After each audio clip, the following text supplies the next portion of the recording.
Good morning मेरे प्यारे बच्चों, कैसे हो आप? आई होप आप अच्छे होंगे। तो आप सभी का मोस्ट वेलकम है हमारे इस चैनल पे। तो आपने पिछले वीडियो में, जैसे वीडियो लेक्चर 5 में आपने देखा कि टाइम और टेंस क्या है, इसके विषय में इसका कॉन्सेप्ट हम लोग जाने।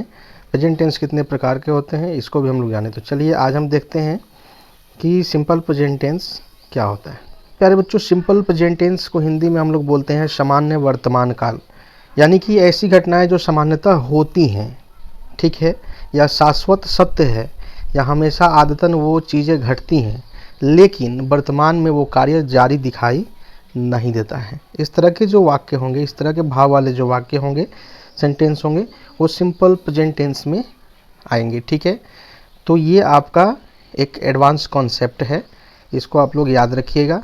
ठीक है, तो यानी कि वैसी घटनाएं जो आदतन होती हैं, हैबिचुअली वो इवेंट होता है ना, लेकिन वर्तमान में वो कार्य अभी जारी नहीं दिखाई देता है, उस तरह के वाक्य जो होंगे वो सिंपल प्रेजेंट टेंस, जिसे हम लोग प्रेजेंट इंडेफिनिट टेंस भी कहते हैं, तो उसमें वो आएगा। ठीक है, इस तरह के वाक्यों की पहचान हम लोग कैसे करेंगे?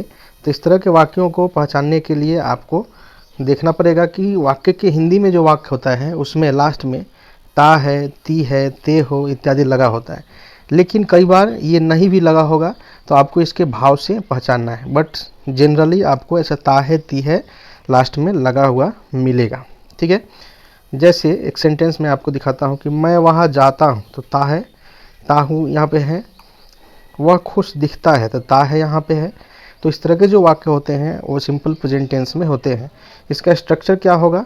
Grammatical structure subject plus verb one plus object, यानी वर्ब का पहला रूप होगा subject plus verb one plus object. अगर सब्जेक्ट, ये जो सब्जेक्ट है, अगर थर्ड पर्सन का सिंगुलर फॉर्म हो, ठीक है, थर्ड पर्सन का सिंगुलर हो, तो फिर हम लोग वर्ब में यानी वर्ब वन में एस या ई एस जोड़ देते हैं। ठीक है, और अगर ऑब्जेक्ट है तो ऑब्जेक्ट लगा देंगे। ठीक है, इसको हम लोग आगे और समझते हैं। जैसे कि एग्जाम्पल देखिए कि मैं वहाँ जाता हूँ, तो मैं का हो गया आई, जाना का हो गया गो, ठीक है, और वहाँ का देयर, तो आई गो देयर। वह खुश दिखता है, तो वह का हो गया ही, दिखना का लुक होता है, और खुश का हैप्पी, तो ही लुक्स हैप्पी। तो यहाँ पे लुक्स क्यों हुआ है? क्योंकि ही जो है ये थर्ड पर्सन है और सिंगुलर है, थर्ड पर्सन में सिंगुलर है। थर्ड पर्सन में अगर प्लूरल होगा, जैसे दे होगा, तो नहीं होगा। ठीक है, तो सिंगुलर थर्ड पर्सन का। आइए और एग्जाम्पल देखते हैं। वह वहाँ जाता है, तो ही गोज देयर। देखिए यहाँ पे गो में ईएस लगा है, गोज देयर, क्योंकि ही जो है ये थर्ड पर्सन का सिंगुलर है। सूरज पूरब में उगता है, the sun rises in the east, ये भी थर्ड पर्सन है, सिंगुलर है। ठीक है, द सन, तो द सन राइजेज, राइज से राइजेज हो जाएगा इन द ईस्ट। तो ध्यान देने वाली बात है कि अगर सब्जेक्ट थर्ड पर्सन का सिंगुलर हो, थर्ड पर्सन का क्या हो? सिंगुलर हो, तो उस वाक्य के वर्ब में एस या ई एस का प्रयोग होता है। जैसे थर्ड पर्सन का सिंगुलर कहने का मतलब कि ही, सी, इट, या किसी का नाम हो, किसी अकेले आदमी का, माय फ्रेंड, माय ब्रदर, इस प्रकार के जो सब्जेक्ट होंगे वहाँ पे वर्ब में एस या ई एस लगेगा। अगर क्रिया यानी वर्ब का आखिरी अक्षर ओ, एस, एक्स, एस एच या सी एस हो, सी एच हो, ध्यान देने वाली बात है, तो उसमें ई एस लगाएंगे। जैसे गो आप लिखते हो, तो गो का ये ओ है ना, तो इसमें ई एस लगेगा। ठीक है ना, पास डबल एस है तो ई एस लगेगा, वास एस एच है तो ई एस लगेगा इसमें।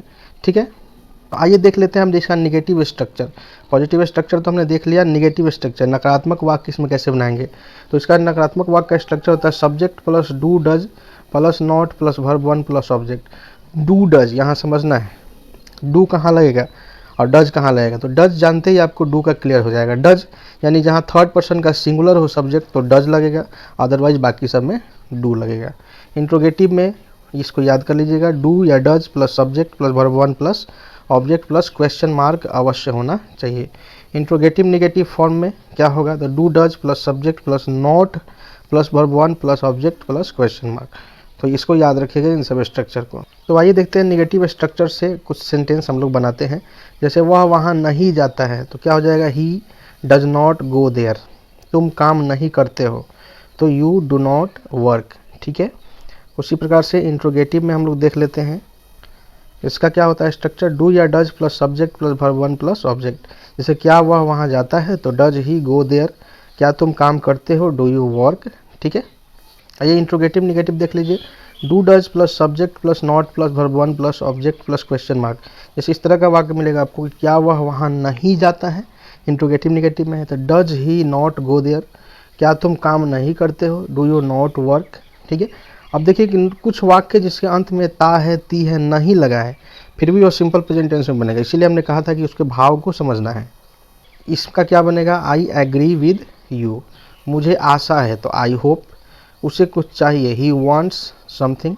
तो इस तरह के जो वाक्य होंगे वो भी आपके सिंपल प्रेजेंट टेंस में बनते हैं, तो इसको याद रखना है। यहाँ पे कुछ एक्सरसाइज दिया हुआ है, कुछ आपको बनाना है, ट्रांसलेट करना है, इसको आप लोग कर लीजिएगा। ठीक है, तो चलिए आज के लिए इतना ही।